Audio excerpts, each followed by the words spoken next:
Hello, everybody. Welcome back once again to the Crew First Culture podcast. My name is Jeremy, and thank you for joining us today. Today, yet again, got some guests that I'm excited to bring on and discuss a topic that I've been looking forward to getting into for a while. And these two guys, hopefully, you have heard of because they are also hosts of a podcast. One that I have really enjoyed kind of throughout my journey is just where I have been and where I'm going. And so that being the case, from the voices of Thin Red Line Radio, we have today Sean Eagen and John Hayowyk. How you doing, guys? Hey, what's going on, Jeremy? How you been? Good. Doing very well, doing very well. Happy to finally be able to sit down. We've been trying to get this going for a couple weeks. Yeah. So Yeah, always one thing or another, just like life in Yeah. the fire service. Absolutely. That's right. ever evolving. So but doing good. Looking forward to Good deal. conversation here. Good. So just before we jump into it, and we're kind of a little bit confined on time, so we'll get going pretty quick. But to give everybody an idea out there, if they haven't heard of you, a little quick bio from each of you, and we'll get started. Sean, if you want to go first. Okay. So yeah, Sean again, I'm a captain with Buffalo, New York Fire Department. I've been just about 23 years I've been there. I've been captain for going on 3 years now. Captain of Truck 7 right now, and co-hosting with John there, doing the podcast. It's a lot of fun, and that's how we ended up hooking up with you. So, Oh yeah. Absolutely. And my name's John Hayowyk. I'm a captain by rank right now as the City of Passaic Fire Department, a small city in New Jersey, just outside New York City. I'm actually in a different position. I'm in an acting battalion chief's position. I'm awaiting promotion right now, so I'm sitting in the seat. So I'm sort of wearing two hats. I'm like the step teacher right now, uh, the substitute teacher in just waiting. But I've been in the fire service 27 years. Been on the job in Passaic. Just completed 20 back in October. And with this new position, it's definitely interesting what we're going to be talking about on our topic today about communication and micromanaging and some of those dirty words that they throw out there when you rise up through the ranks. Well, again, it's good to have you guys on. I'm looking forward to it, and thank you for your time.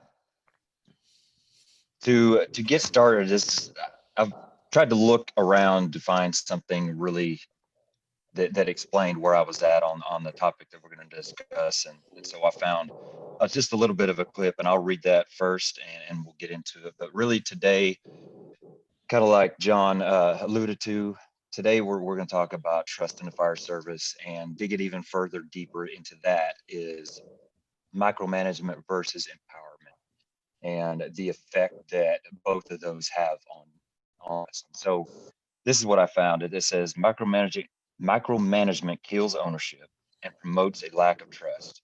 In contrast, empowerment cultivates a culture of trust and energizes initiative within a company's culture. And I don't think that I could sum it up any better than that right there. I think that's exactly kind of where I was mindset wise when just kind of looking for somebody to talk about this with, because that's what it's all about to me. I, trust is so important in the fire service, and there's a way to gain that trust and there's a way to lose that trust, and it's pretty easy, I would say. So what do you So, guys do Jeremy, you let guys me jump in feel? on Go that. ahead. Yeah. Gaining that trust takes years. To lose that trust takes seconds. Yep. And that's one of the things that you have. Your word is your bond, your handshake is your bond, and and that's what we build up our career on is the trust factor. Starting out everybody wants to be known as a good fireman and be trusted as that good fireman, and then eventually bump up if you do promote you're a good officer, and then moving up further, you're a good leader. And it's so easy in, I guess, today's society that trust and miscommunication go hand in hand with social media, with an email. Years ago, things were face to face or even on a phone call conversation. You can hear the tone of the people. Now you shoot an email or a quick text to somebody, and if you don't follow it up with 15 different emojis explaining what your actual feeling is, they've got no clue what your potential intent is. Yeah. I was thinking, you kind of hit it too, Jeremy. You just talked about, like, we just had this conversation last night at the station where how a different individual's mannerisms can be misconstrued as micromanaging or even as lack of confidence. So for example, the discussion we had was this young lieutenant said, they were at a car fire, and he said to the chief, he said, Chief, I think we got it. What do you think? And the chief's response was, well, what do you think? You tell me, and the lieutenant was kind of taken back by it. And I said, well, don't you think that he was empowering you? Like, he's showing that he trusts you. If you're it's your scene, you're the guy. If you think it's good to go, then I'm not going to double check it. I know personally, and I'm sure it goes the same, is that nothing frustrates me more than I make a call and say, whatever, Chief, we got it. We'll hold with 1 and 1, or we'll hold with the engine, and they said, well, I'll be on scene in a minute. I teach my guys, I train my guys. Like, I want smart thinking firefighters. I want my guys to think for themselves and understand what they're doing. I don't want to use the word, but like zombies, you know what I mean? I don't want people to just stand there like shepherds waiting to be told what to do. And if you are a micromanager, you breed that kind of, almost like, I don't know if it's complacency or apathy or whatever it is. Well, he's gonna disagree with, what I say anyways. So I'm just gonna stand here and wait till he tells me what to do. That it's a problem. I mean, I've dealt with officers like that. I've dealt with chiefs like that, and I still do sometimes. Not my current chief, in case he's listening. Yeah, absolutely. That's the whole, another maybe way of putting it is the whole mother may I system. And maybe it's a little bit different than what you're talking about, but you've got to ask before you do anything. Okay, there's a searchable room over here. Can I go search that? Or we found fire. Can we put water on it? I mean, it's like, and I know that's a kind of maybe a stupid example, or taking it a little bit further than the norm, but still, trusting firefighters to do firefighter things it's to me, it's hard to imagine why that's necessary. And I don't know, there's a lot that goes into that, I'm sure. Just getting out with the people that you're in charge of and training with them, and seeing their capabilities, and knowing their strengths, their weaknesses. And I mean, that right there gains some trust, and gains some of what both of you have already talked about as far as what you've seen. And so there's so many different things that kind of build and grow into that.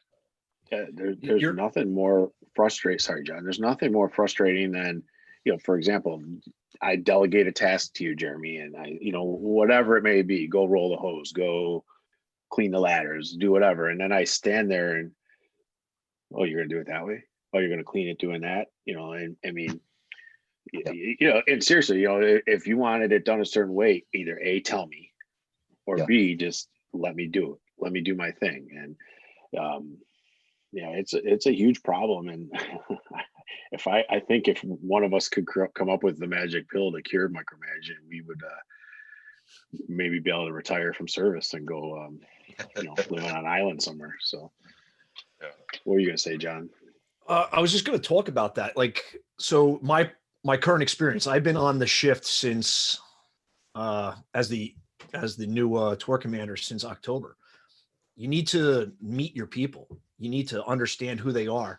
So I came from the opposite shift. So I never saw these individuals. The only time I get over there is if there was for us, it would be a rehire shift. So I'd work a night shift with these guys.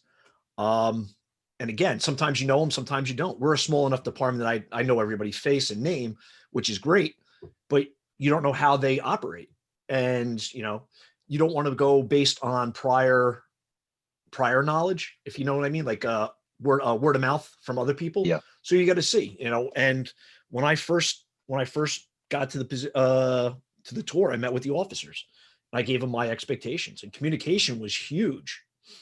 And explaining of what my expectations were, And I came out and I told them right off the bat, I said, listen, these first couple months, I'm going to sit back. I'm not looking to make major changes. I want to observe. I want to see how you're operating inside the firehouse and out on the runs.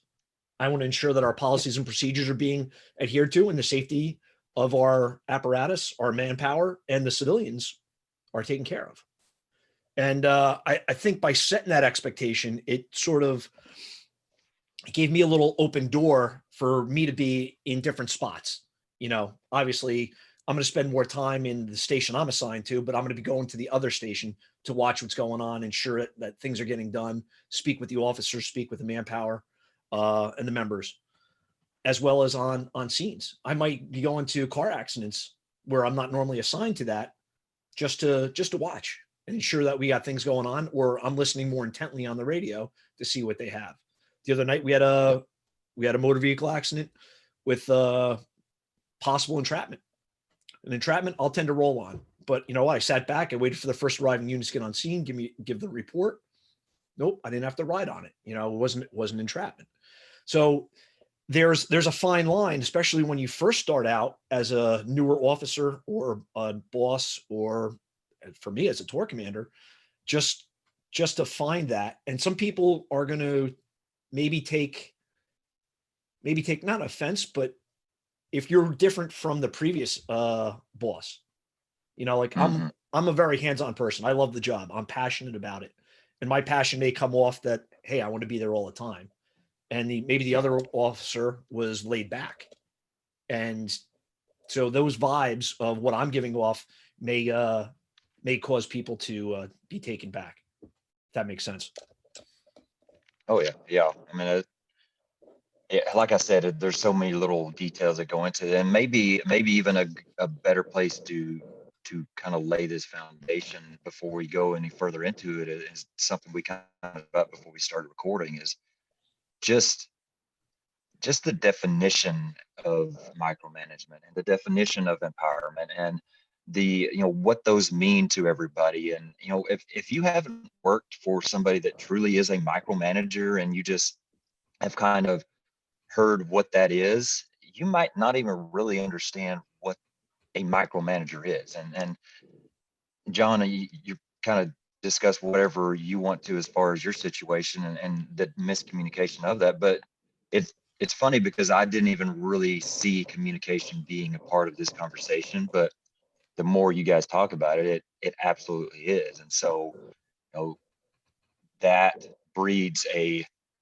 kind of maybe an environment to really see what's truly going on. And maybe he's not micromanaging, maybe he's just needing the information because that's his job. And so either one of you kind of go into that a little bit more. Yeah, I'll go into that a little bit.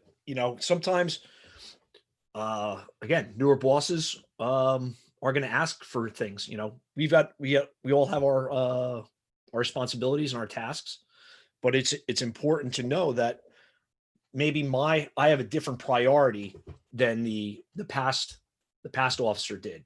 So maybe I want something different than the other officer, and that changes up. So that change potentially could be seen as micromanaging, even though it's still getting done. But now the time frame changed on certain things. And again, that's a communications aspect. And even knowing whether, hey, I just need certain information, I don't need all of it at once, especially just talking about admin stuff and, accountability and writing assignments and stuff like that early on. But but that's just a specific that we were talking about earlier before we got going. But that's even a perfect example, John, is that like in our situation, our discussion earlier is that person thought he or she was being micromanaged, but it was an area of misunderstanding. And that happens all too often. Something as simple as the manpower for the next shift. I need my manpower by 9:30. Well, why? Like, we work until 8 o'clock tomorrow morning. Why are you busting my chops about it? But realistically, is that, if it's coming from my chief officer to me, for example, he's got 8 companies he has to deal with. So by having it by 9:30, it gives them time to get it because he has to send it to his higher ups. And so a little bit of it comes from the individual who, you know, a little bit of accountability lies with them too. Are you really being micromanaged, or are you just, you know, misunderstanding what's being said to you? You know, there's a lot that comes into it. I mean, I know people I've thought were like, well, man, why is this guy riding me so hard? And turns out it's just their personality. Some people are definite true micromanagers. Some are just very organized, which could be deemed micromanaging. You know what I mean? If you're an autocratic person that everything has to be boom, boom, boom, boom, boom for everything you do, I could see it. You know what I mean? But if you're more like me, you know, if you ask me my leadership style, it's kind of situational, right? Like there's times where I'm going to weigh the votes. What are we doing for the meal? What are we doing maybe for drill today? But some people aren't like that. Some people are so regimented, and that's, Yeah. It's not a character flaw for some. It's just the way they were brought up. You know, Yeah. One of the guys I know very well and I respect, he was a Marine for so long, and that's just the way he is, and he makes no bones about it. And once you get to know that, you respect it, and you get it, and you say, okay, I see where you're coming from now, Chief. You know, you're not just being a jerk, for lack of a better term. That's your personality. And okay, cool, I get it. Yep. Tomorrow I'll make sure you have that information by the time you request it. No questions asked. Yeah. And the good part is, once you have that odd conversation or that difficult conversation to try and explain both sides, and you truly have to listen. You have to listen to what the other side's observation. And sometimes that's a tough pill to swallow. Like, hey, what am I doing to micromanage you? And because I'm like, I worked for a micromanager many years ago and I didn't like it. So I don't want to be doing that. And putting that back into their control to explain it, and then having that conversation, and then getting that understanding of, hey, it's a miscommunication and it's not a true micromanaging because the definition is not there. I'm not telling you how to send that information to me. I just need that information. Yeah. So it's and then being able to come out of that and both people having a win, because one person doesn't feel the pressure of the other person, and vice versa. Yeah. You know, I think that's kind of a good line in the sand. You know, what you're both kind of talking about is, for me, just personally, if I'm explaining things, you know, there's a difference between a person that says, okay, you know, we're going to start doing things. We're going to eat in the morning at 8, get done. We'll discuss some quick drills for 30 minutes. We'll go out, find something to do out in our district for, you know, the next couple of hours. We'll come back and eat at so and so, and just kind of laying out the day. That's a structure. You know, you're structuring, or you're leading with, you know, some type of structure, as opposed to somebody that says, as soon as we get done with breakfast, we're going to go through EMS drills. And, you know, when you do that, I want you to read every sentence, and I want you to really, you know, focus on 3 of those points. And when we go run a drill outside, I want to make sure that everybody, you know, just digging into, like you said, John, how everything has to happen.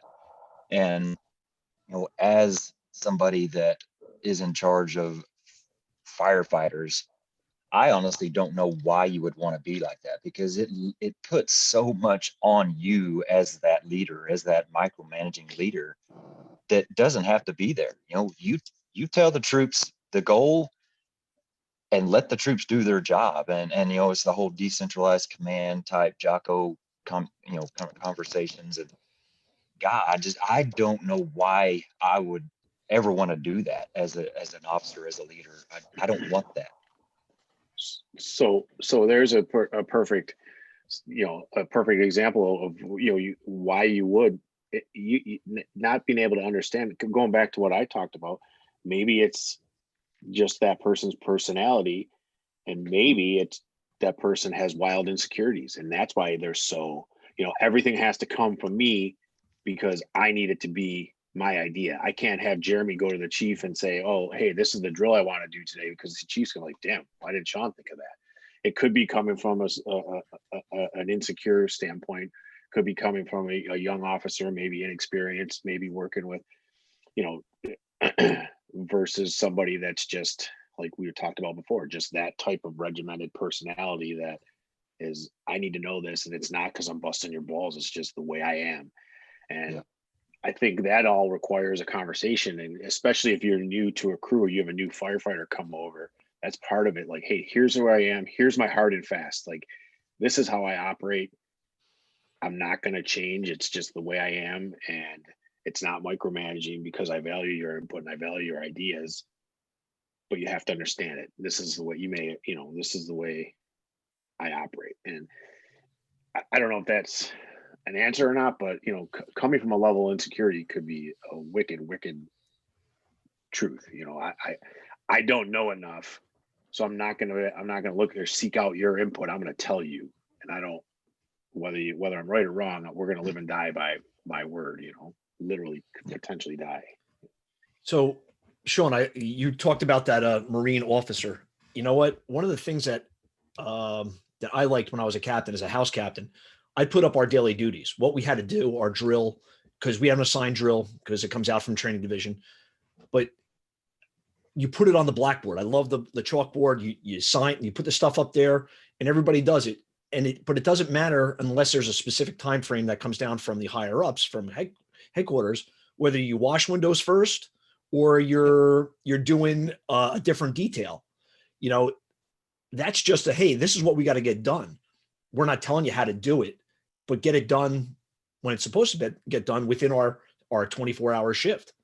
And I think firemen like to know what to expect. They like their expectations. They want to know what they've got to do. You know, obviously breakfast is key for us. You know, we're all having breakfast, and then you have that normal routine, but sometimes that routine gets thrown off by runs. Life in the firehouse is dynamic. You never know where you're going to be at any given time, but you know that there are certain things that have to get done. We do disinfection right now. We're spraying our firehouses twice a day.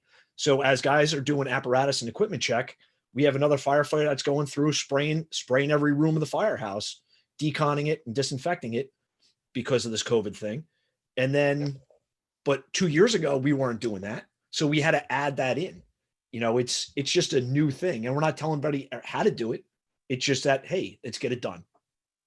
And if there needs to be improvement on how to get it done, that's when there's a training aspect. And I think it's important as leaders, company officers and beyond, that you have that sort of that instructor background, because that sort of helps you try and explain things in different ways, right? Tying a knot. How many different ways can you tie a bowline? There's a bunch of different ways. You know, I can teach probably 2 or 3. There's another guy that's a ropes and knots guru. He can probably teach 5. But in order to reach that student that can't get it the way I'm teaching it, the one way, I got to try and teach it a different way. And I think that's huge for company officers and leaders within the fire service. Yeah. And, you know, something else, this example we keep bringing up, you know, this kind of super structured officer that likes things a certain way versus somebody that is micromanaging. I think another differentiating factor is you can have that person that him or her that likes things structured, but still empowers people to do things, still, you know, puts that I'm trying to think of the responsibility to get those tasks done on others, and that is the difference. You know, yes, the structure is there, and to some that might feel so confining, and oh my gosh, they've got to have their hand in everything. Well, not really. They just have to have that kind of in place because that's who they are. But they're going to empower you to be responsible to get something done, and they're going to, you know, put that on other people to build them up. And that is a true difference between the two for me. Absolutely. Oh, 100%. And yeah, is it attention to detail, strong attention to detail, or is it micromanaging? Because the lines are probably blurred sometimes. I say that to my guys a lot, and I like to empower my crew to, you know, I have a rookie, brand new, fresh out of the academy right now, and another guy that's been on a couple years, but he's brand new to the truck. So we go out to drill and I want them to lead the drills. I mean, I'll talk to them privately. Hey, here's what we're going over today. Make sure these are the key points, cover this, this, this, and this. And then I let them do their thing. And I don't stand there nodding my head yes or shaking my head no while they're talking. I let them do their thing. Oftentimes I'll occupy myself elsewhere where I can hear them, but and then anything that they may have missed, I just kind of work in when I say, hey, to summarize what John was just talking about. And also don't forget to retie the halyard at the end of the whatever the case may be. But attention to detail and micromanaging, like I mentioned, those are very, very close. And some people resent that, especially if it's coming from a young officer or in a situation where you have acting, maybe somebody acting up or acting on a title, who's this guy think he is? He's just like me, except today he's the boss. So why is he all over me, Sean, I'm going to touch on that. That goes into a lot of the trust factor of empowering of your senior man or your senior firefighter on your apparatus and letting them lead that drill and teach the rookie, because that brings trust and empowers them to show that, hey, this is what we do, this is how we do it, and this is why we do it.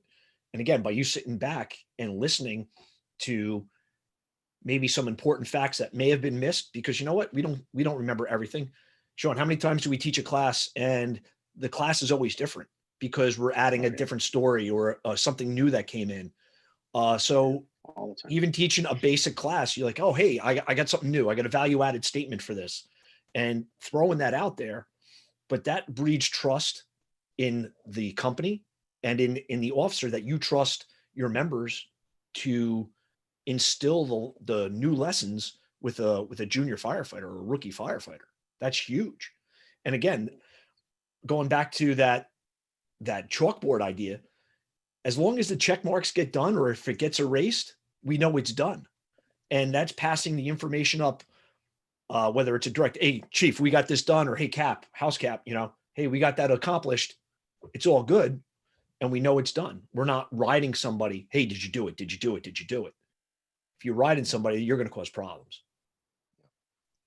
And it also, to go along with that, if you have to ride somebody, then there's something that needs to get better. And it obviously what I'm talking about is you as the leader.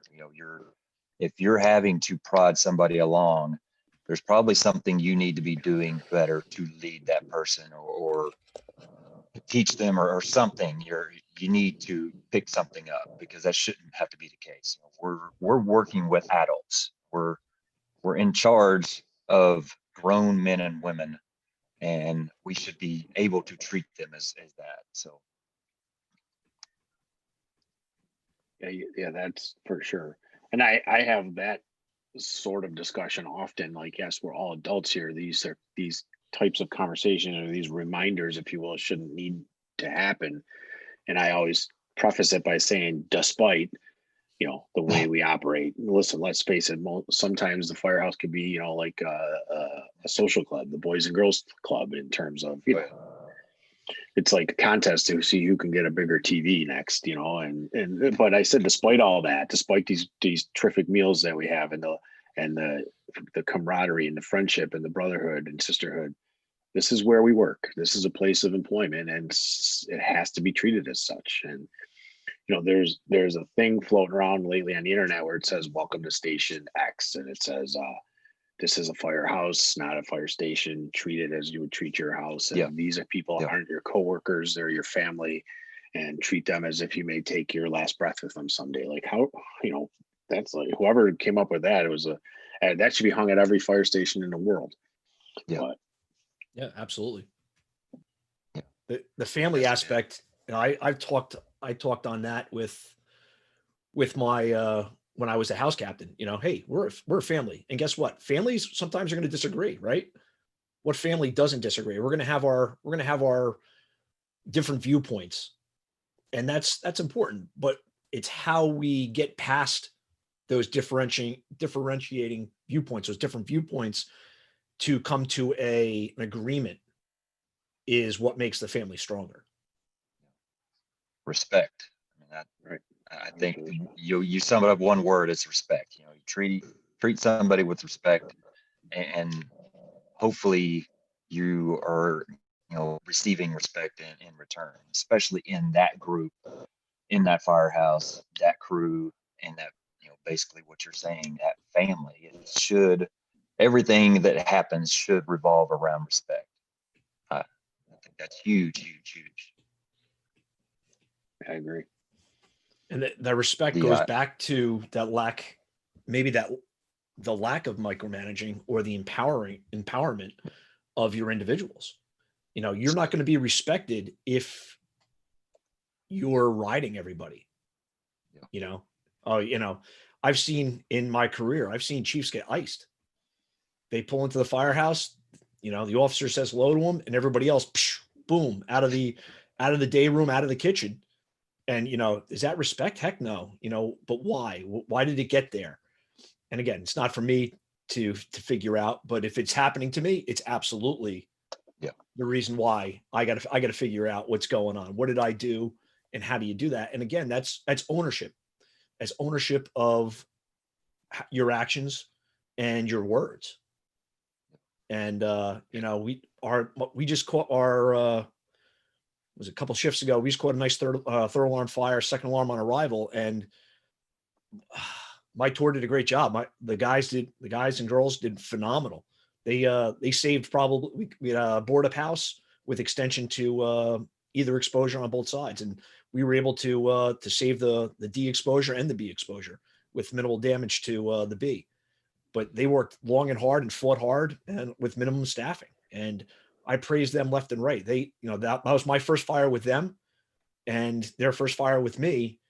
And I told them from the beginning, listen, I'm going to keep you safe. We're going to do things to get you home to go. Sean and I are both advocates for the National Fallen Firefighters Foundation. We talk about everybody goes home. That's important. So my promise to them is to keep them safe and to do our job and get that fire out as quickly as possible, save property and lives. And that occurred. It was great. I was riding a real big high, and I still am regarding that. I look at the fire that we had on arrival, and it's huge, and that's commanding up and down the chain. I passed the report on to the chief of the department that, these guys were aces. They busted their butt for what we had, and it's good. Sometimes, why can't you just roll up to a room and contents and it's a real one-line job or the backup? Dude, we started right off with like 3 lines and a tower ladder going into operation. So, aerial master stream was off the stick. But again, it's those things that you have to, that's that bank of trust that you get from your people, and you got to trust them when they're inside. How many times have we heard, no, chief, I got this, 2 more minutes. And you're seeing everything else on the outside going to hell in a handbasket. And we did our after action review, and I'm like, guys, thank you for not asking for that extra 2 minutes. Because what I saw, we needed to pull out of the main fire building, get into the exposure, which was occupied, and make sure we do a primary and get lines in there. And they saved it. The fire extended to the second floor in the attic, and our guys made the push. Our attics are all occupied. We had two apartments in that attic, unfortunately. We have a very, very densely populated city. But again, I threw the praise down to them and up to the chief of the department and the deputy above me to pass that information up and down. And that's important on anything, passing that, the leading up and down the chain. Another Jocko term. I like that respect has been brought up in this conversation, just along with all the other, kind of keywords that we're discussing here, because it's so important. All these little things are like little puzzle pieces, and you got to have some of these pieces or it's just not going to go together. And respect is another big one. And it, like you said, it comes from these things that we're talking about. When I am given a task by somebody above me and they show trust in me that I'm going to take care of it and that I'm going to do a good job, and they just are okay with me taking care of it, that builds trust from them in me, that builds trust in them, for me, and that also builds respect back and forth. And that respect, respect is so huge because respect will make somebody go that extra mile. You know, the difference between a crew that respects their officer and a crew that doesn't respect their officer is incredible. You know, I feel like I have some pretty good respect in my crew. And that's kind of the message I run off everything off of, because I want to take care of them. I want to make sure that they are taken care of. So hopefully that will build respect. And me doing that, I know that they will go above and beyond to do what needs to be done. If not only just to make me look good. And gosh, that goes a long ways. It's funny. I changed my bag. I used to have a bag that I carried on the apparatus with me when I was riding in the company, and I was changing my bag out because I don't need a lot of this stuff. But as I was clearing out my bag, I had 5 bottles of water, 3 bottles of Gatorade, and I was wondering, like, why is my bag so heavy? And I forgot I had all this, because you never know if we're going. Because I was on the mutual aid truck at one time. Sometimes you're by yourself, so you gotta take care of your people. It's not just for me; it's for my company. I had granola bars and stuff like that. You got to take that quick 5 minute refreshers. Your bottle's getting changed out, especially in the middle of the night. You need a little something to fill your belly, or you need that drink. If they don't have any, we didn't have the canteen or whatever else was there. It starts at the bottom up. You got to take care of your essentials. That Maslow's hierarchy of needs. Take care of your essentials, and then that's gonna build. And if your guys know that you're gonna take care of you, you're gonna take care of them. They're gonna take care of you, like you just said. Absolutely. We got Sean. He's pondering. I can see it. No, no, you nailed it. I mean, it's you guys are all making real good points, and I suppose the idea, clearly we all have our frustrations dealing with this currently or in the past, and you know, trust is one thing for sure, and I work hard, and I have hard conversations with my crews and explain that to them, that I want, I hold them to this standard because I want them to operate like I'm there, whether I'm there or I'm not there, whether it's another captain in my spot or whether one of them's acting up, and I don't mean acting up like our kids do. I mean acting up, you know what I mean, into my chair. But and that's where, sometimes those hard conversations have to happen. And I'm personally not actually, on the same level but different. I have a certain way that I like to open a roof. For example, I worked on a truck for a lot of my career. We ventilate peaked roofs, whether you like them or like it or don't. We do it all the time. And I had one way that worked for me well. But I got to my crew and they were established and they had a way. And it's getting back to the knot tying thing. And I talk about it all the time because I want to teach my new guys my method. But I can't. I'm setting them up for failure if I'm teaching them the method that my crew doesn't. My crew's very, very good. I'm blessed to have them. So I don't want to reinvent the wheel. They have a way they do it and it works and it's fast and it gets the job done. I mean, so I can't change it. But other people would come in and say, no, it's my way or the highway. And that's where you start to run into problems, and you run into, who's this guy? He's just here for a cup of coffee. I've been here for 20 something years. But building that trust is hard. And I think the more you get to know your crews, the more you have those difficult conversations, they see where you're coming from. So maybe they don't really, what? Cap's just like that. That's just his personality. He's not busting my chops micromanaging me. He's got that attention to detail, like I mentioned earlier. And Sean, like you said, you learned a different way, and coming to Truck 7, they do it a different way. But by showing them potentially your old way, Oh, 100%. That's plan B. Yeah, things don't go right on how they do it. We can always drop back. What were we always told? We always have plans A, B, and C, and all the way down to Z and back. And while you're working on A, you're thinking about B, C, and D. But absolutely, and that's the same. That's the exact talk we have. I say in some circumstances, depending on the conditions, depending on the roof, I may just send a team of 2, and the other 2 are going to be reassigned. Well, the way I learned was always a 2-person operation. You get a nice big juicy vent hole open with just 2 individuals. The other 2 guys are free to go do search, go do outside vent, go do whatever the chief needs them to do. But you're right. There's I there's a million ways to skin a cat, and we could, we're not talking tactics here, but if we wanted to, we could. And I have that talk at all is like, be good at one, but have these others available to you, but it's all part of building your crew and building your culture, to which, obviously that's what we're talking about here is, and it's important that, like, I posted a post last night on, from the firehouse I was working at, old house. There's an old picture of the truck 7 from the 1890s, 1898. The horses. And, like, that's what I love about, yeah, it did. It literally said, hook and ladder 7, the harnesses or whatever they're called, drop down, the horses stand up and get into, and Get in position. that stuff They know what the job huge. is.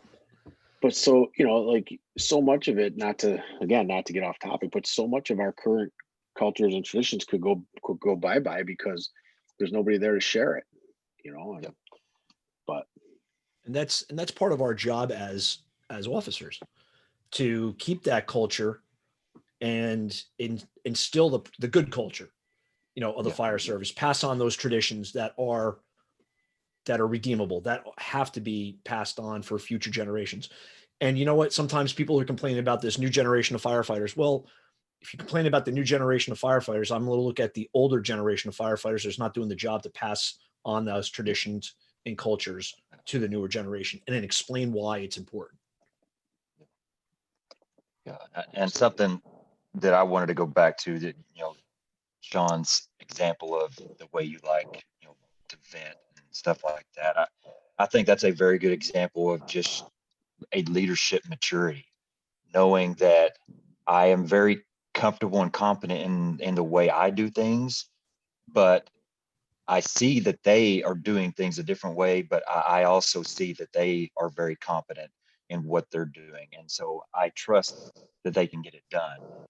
And that's going to show them that, yeah, Captain shows me a way that he would rather do it, but he still trusts me to do it the way we've always done it. So that makes me feel like, that it just builds and builds and builds. I have trust in him because he has trust in me, and it just kind of just back and forth, and it grows. And but it, like I said, that leadership maturity to truly drop your ego and say, okay, I like it this way, but the way you're doing it is good. It gets the job done. So let's go with it.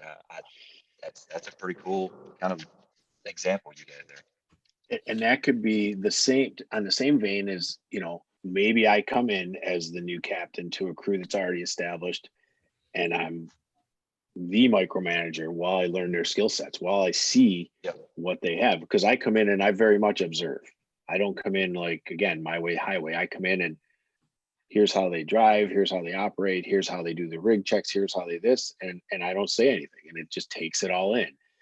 And when the time comes, I'm like, you know what, I can live with this, I'm okay with that, but this needs to change.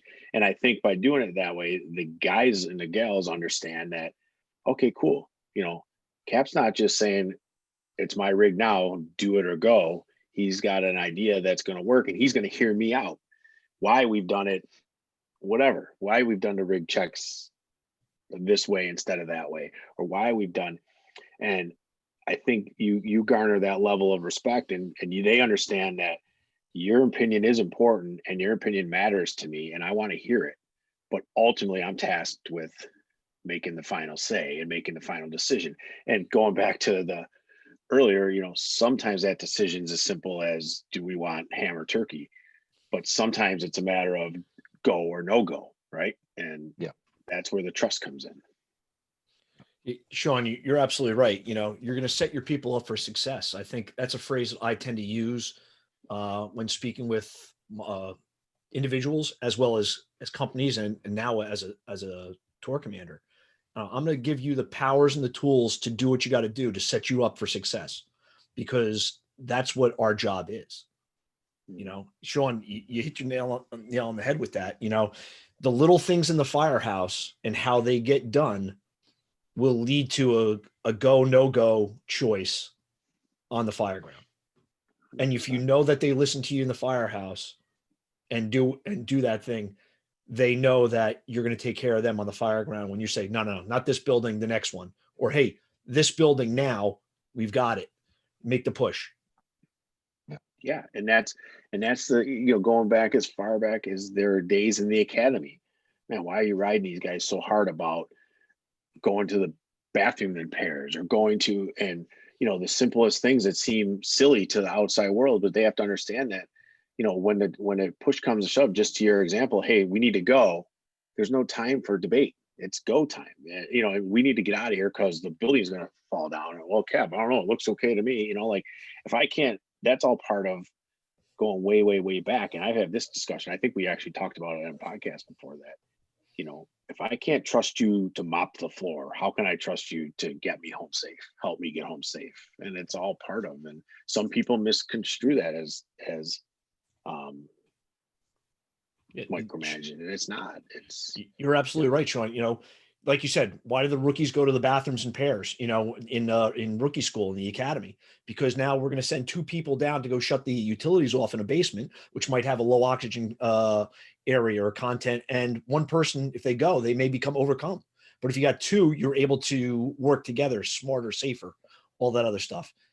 Everything is a stepping stone, and each level is a new level of trust and respect, and it builds upon that foundation.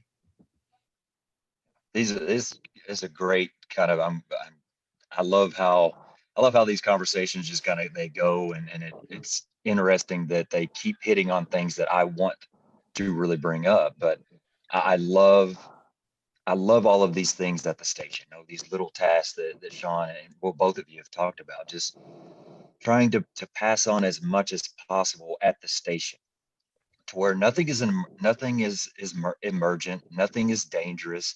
It's just the little things, the little lessons that we can learn, the little times that we can pass on a little bit of leadership on somebody, or kind of push them outside of their comfort zone to teach a little bit more.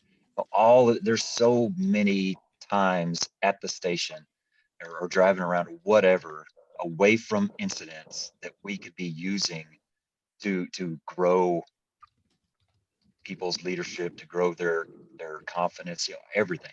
And I love trying to find these things. And just a quick example for me personally is we've needed to do some work on our bunker gear closet.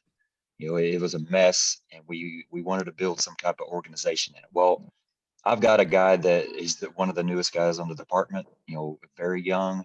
And so I wanted to empower him to come up with the design for it and all that, because he likes woodworking. And so it was a good fit, a good chance to put something on him, and just show him that I trust him, and for him to build that confidence. And you know, I knew that he was working on it a little bit, but it wasn't getting done. I wasn't seeing it happen. And so finally I put my driver, I just kind of, a day that I was gone, so my driver was in charge. I sent him a text, just kind of behind the scenes, saying, hey, do me a favor. I put this on so and so, to kind of empower him to get something done, and do something good. I haven't seen it yet. Could you kind of nudge him and let him know that that's what I'm doing? I'm giving this to him to prove himself. You know, just let him know, because maybe he didn't really see it like that. And so sure enough, in a couple hours, I was texted the designs and the material list, and everything else. And so that is just you know, one tiny example of, just keep your eyes open, find ways to let people prove themselves, find ways to let people, you know, grow as a leader, grow as a person. You know, just, there's so many ways that we can help other people constantly. We just got to keep our eyes open. You know, I'm going to say I stole this from somebody, and I'm not sure exactly who it is, but watch for your people to do things right. You know, it's so easy to find the things that are wrong and that we have to change, but look for the things that they're doing right. And a lot of times what they're doing right isn't, you know, isn't brought up, or, isn't, hey, nice job on that. Throwing a little nice job or a, hey, strong work with that goes a long way with credibility, goes along with trust. And again, the respect aspect. Anybody can find something wrong and dig at it and whatever else. But again, find something right. If you're walking past, is it that type of person that's walking past a piece of trash and just keeps walking, or bends down and picks it up and then throws it out? It's those are the little things, and the little, I'll call them tests, that are out there that you can see the personality of the person. I agree with that.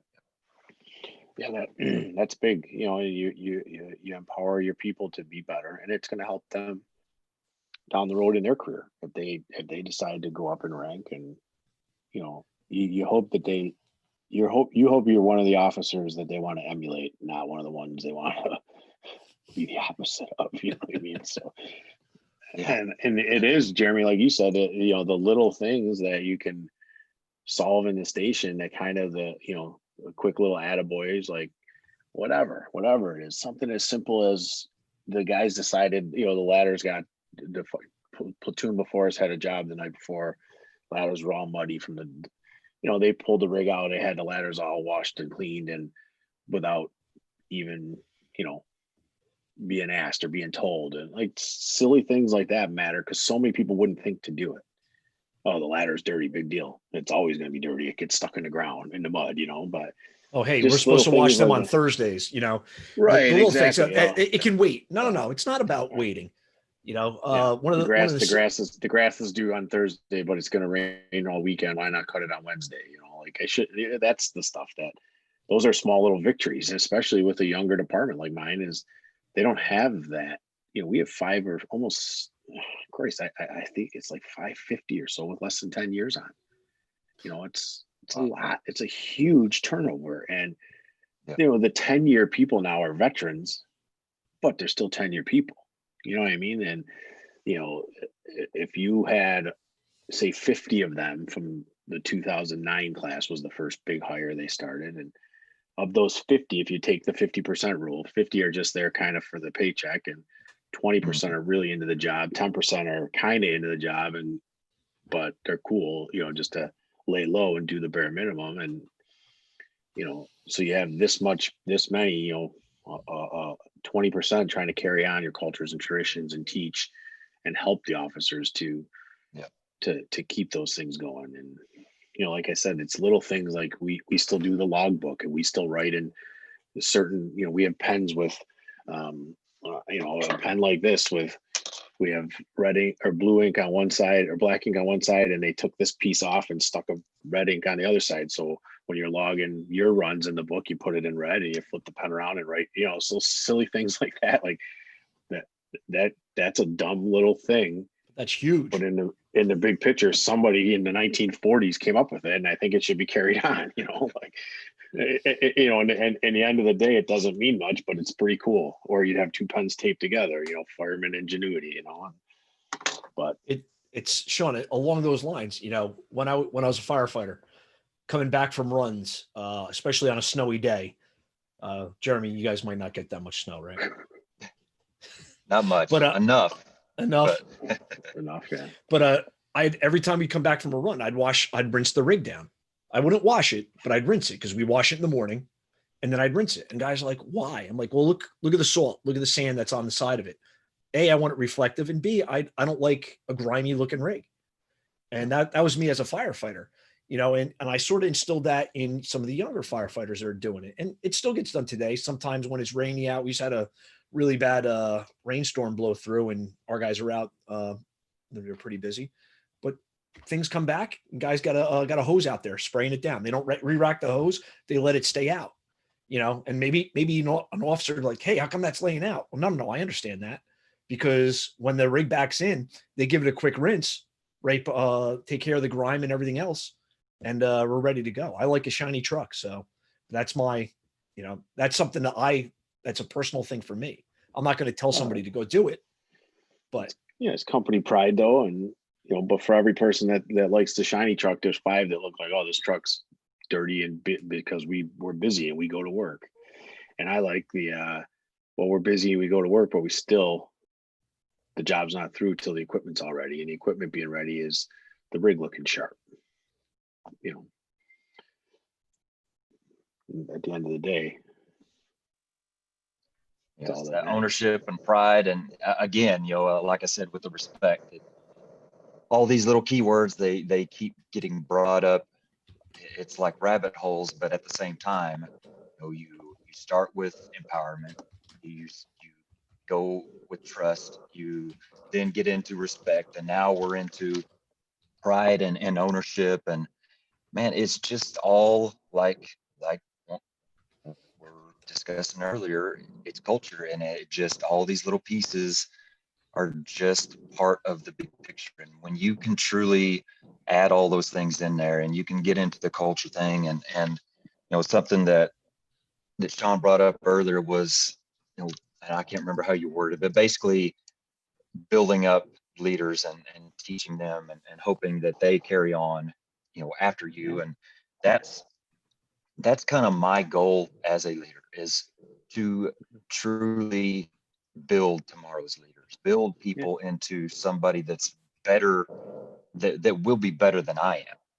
And that's kind of part of it. And if I'm micromanaging him, go full circle here, if I'm micromanaging these people and have my hand in everything, and don't trust them to do anything on their own, don't trust them to think on their own, how could I ever build leaders if I am doing that? You can't. It's impossible to teach anybody anything when you aren't allowing them to learn anything on their own. And so, like I said, go full circle. I think it's just all part of it. You're making your firefighter zombies, like we mentioned earlier. You don't want them. You want the thinking guys. You like you said that, train your replacement. We've all heard that before. And succession planning. I'm not gonna, I'm in the final third of my career. If you look at it on a 30-year thing, I need to get that person that's in the top third to get squared away, so I can leave it in good hands. Yep. So, well, unfortunately, we're kind of little tight on time today, so I feel like there's a lot more to go. So maybe we can get back into it another time. But Absolutely. I definitely want to give you guys a chance to kind of tell people where they can find you, get a hold of you, anything you want to plug or anything else. So go ahead before we go and tell us whatever you want to get. Okay, I'll go first, John. All right, you go again. Remember, you are the star of the show. Oh, stop it. So just, I'm on all social media, just under my name, Sean Eagen. And coming up for me, I'm going to be in Jersey this weekend, actually taking it to the streets for working with Ecker Fire Tactics, a live fire weekend. I don't know when you're going to air this, Jeremy, but it's this weekend coming up. And then December 9th is Firehouse Expo Direct. I was privileged enough to get picked. So if you haven't signed up yet, you can get on firehouseexpo.com and sign up for it. It's basically a 2-day virtual learning event with, short little 1-hour sessions that a bunch of us are doing. And it should be a good time to kind of, as most of the country seems to be hitting that second surge of COVID, or if you will. So I'll be on there, and, like I said, I welcome everybody to hook up with me on social media. Again, I'm a lot of, Facebook, especially, stuff with the kids and the family, but as long as you're not too crazy with the politics and whatnot, I generally accept everybody as a friend. So Johnny boy, go ahead. All right. You forgot to plug our show, the Thin Red Line Radio. I was gonna let you do that. All right. So yeah, Sean is the star of the Thin Red Line Radio. I'm the co-star, I guess. But we try and do a show every month, and we're due for one, Sean. So we got to figure that out sometime soon. But I can be found on at Beyond the Basics Fire Training on Facebook and on Instagram. Post a lot of stuff about the fire service. It's pretty much what we're doing, and basically just sharing knowledge and sharing information. It's so important to get that information out. And again, we talk about leadership, we talk about tactics. Jeremy, I really appreciate you having us on today to talk about culture, and micromanagement is definitely a plague in the fire service to a certain extent. But I think with shows like yours and Sean's and mine on Thin Red Line, trying to make better leaders for tomorrow and improve the leaders today. Always trying to do something better, go and make the fire service better than you found it. And that's always, whether it's through training or leadership or whatever else. But thank you so much for having us on. You're welcome, man. I truly enjoyed it. It was a very good conversation, and look forward to more with you guys. I really, again, I appreciate what you guys are doing for the fire service and the knowledge that you have and willing to share with everybody. So it's been very good to kind of learn from you, and it's an honor to have you on my little show. So thank you, and look forward to what's to come from you guys. So I appreciate it. Talk to you later. No problem. I appreciate you again for having us on, and definitely we look forward to doing another show with you. We want on a different topic or continue to go down this rabbit hole of culture. And I think that's the newer word in the fire service that's coming out, the culture of the fire service and how it's changing, and for the good, for the bad, or for the ugly, But I think with shows like yours, we're improving it. We're, our listeners are hearing how to do things a little bit better and how to improve upon the things that are making life tough. And especially with this COVID thing, I think reaching out and listening to more people and recording podcasts, the social distancing thing, and it's just really, it's tough, and everybody's getting that COVID burnout right now, or that. Yeah. So we're tired of it, but let's do it. And you're doing a great job, and look forward to talking again in the future. Thank you. Thank you very much. Look up these guys, Thin Red Line Radio. Their podcasts are pretty much anywhere you can find podcasts. They've got some great ones that I've really enjoyed. So look them up through their training sites that they promoted just a little bit ago, and just keep an eye on them. They've got a lot to give. So thank you, everybody out there, for spending some time with us today. Look forward to the next time.